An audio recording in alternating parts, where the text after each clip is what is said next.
Labvakar, Olga Rajecka mums šodien ir Twitter intervijā. Labvakar, Olga. Labvakar. Pirms koncerta Naba klubā ar grupu. Kādu grupu tu stāsies šodien? 7 pieaugušiem vīriešiem. Pastāst par šo interesanto projektu.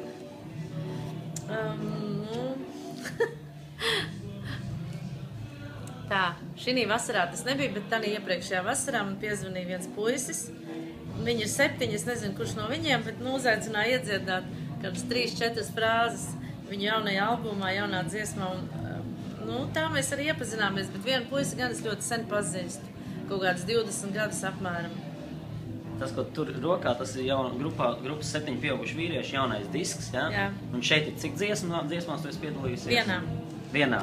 Ko arī šodien koncertā tu dziedāsi? To arī dziedāšu. Tā ir dziesma, kad man vairs nekad nebūs 16. Nē. Ja?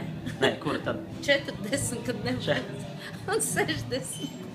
Bet pastāst, tev ir milzīga pieredze tomēr Latvijas popmūzikā. Pastāsti par citiem interesantiem, tādiem neformāliem vai neordināriem projektiem, kuros tu esi piedalījusies. Jo šis ir ļoti arī neordinārs. Tā ir, ir bijuši arī vēl kādi? Ar Kasparu Upacieru, piemēram. Jā, kad viņš... Tas arī tāds, jā. Tad vēl Double Face Eels, protams, arī tā, kas priekš manis tā ar Upacieru, Kasparu, jā. UFO. Arī tas bija tādi laiki kādreiz, kad, es uzskatīju viņu par, tādu baigo panku Latvijā. Kad tas bija? Sen? Kādi 15 gadi atpakaļ. Zvaigznīšu brīža laika. Jā, bišķi vēlāk. Nedaudz pēc. Nē, gadās, tā nevar uzreiz tā atcerēties, bet, šad tad gadās kaut kas tāds no tādas nopietnās mūzikas pāriet uz tādu kaut ko tādu interesantu, kur, paši, patīk. Patīk, ka tas interesē vēl kādam, kas arī kaut ko var tādu izdarīt, tā. Bet es kā arī DJs varu pastāstīt, diskotēkās, tad, kad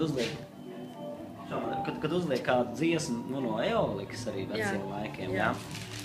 Tad īstenībā ļoti labi aiziet. Cilvēki zina vārdus, dzied līdzi. Arī šī patdzies, kad man vairs nekad nebūs 16. Es neatceros, Turaitis Roza arī bija Eolikai vai nebija, vai Zemeņu lauks, vai es tagad jaucu dziesmas. Tu jauc DJs, baigais DJs, tu esi Turaitis Roza, Rimans Kalniņš. Un Eolika ir pops, tas ir 80. gada sākums. Ok, rekā es sajaucu. Kāds tāds DJs jāmācās latviešu popkultūras un rokmūzikas vēsturi. Nē, es esmu parastais tāds radio Nabas DJs. Ļoti labs radio, man patīk. Man ir 6 uzlikt mašīnā, jā, viens no tiem ir Naba radio, man ļoti patīk. Nabai tagad ir 10 gadi. Jā, es zinu, jā.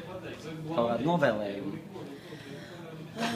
Galvenais, vajag noturēt tā kā savu tādu, to līniju un nevajag tā pakļauties tai komercijai, un tad, kad darīs to, kas patīk un pašiem patīk, tad vienmēr arī, gan jau kādam patiks, jā, un galvenais nevajag tā pazaudēt sevi, jā, turēties tomēr tajā savā. Es domāju, tad arī būs arvien vairāk un vairāk klausītāji, arvien vairāk būs, jā. Tikko sāks mētāties tur pa labi, pa kreisi un kādā komercijā ieslīgt, tad būs čau, tad neviens neko vairs nesapratīs, jā. Ko tad īsti grib tā radio Naba pateikt, vai ne? Piekrietiet man. Nabai ir 10 gadi un viņi ir spējuši noturēt. Es domāju, ja viņi 10 gadus spēja noturēt, viņi noturēs arī vēl noteikti vairāk. Arī 16. Arī 16. Liels paldies un mēs gaidām koncertu.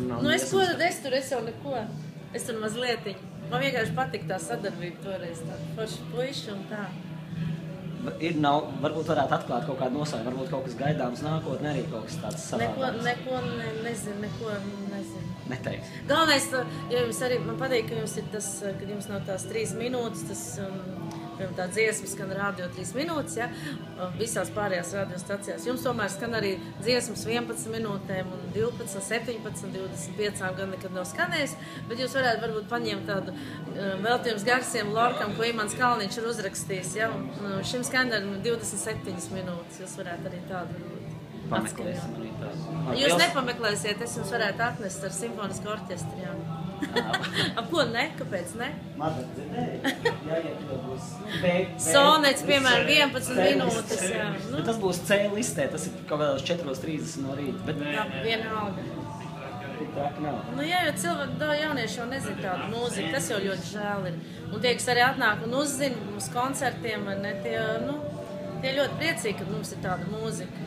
Viņi jau nekur nevar atskaņot tik lielas formas darbus, vai ne, tā tikai koncertā.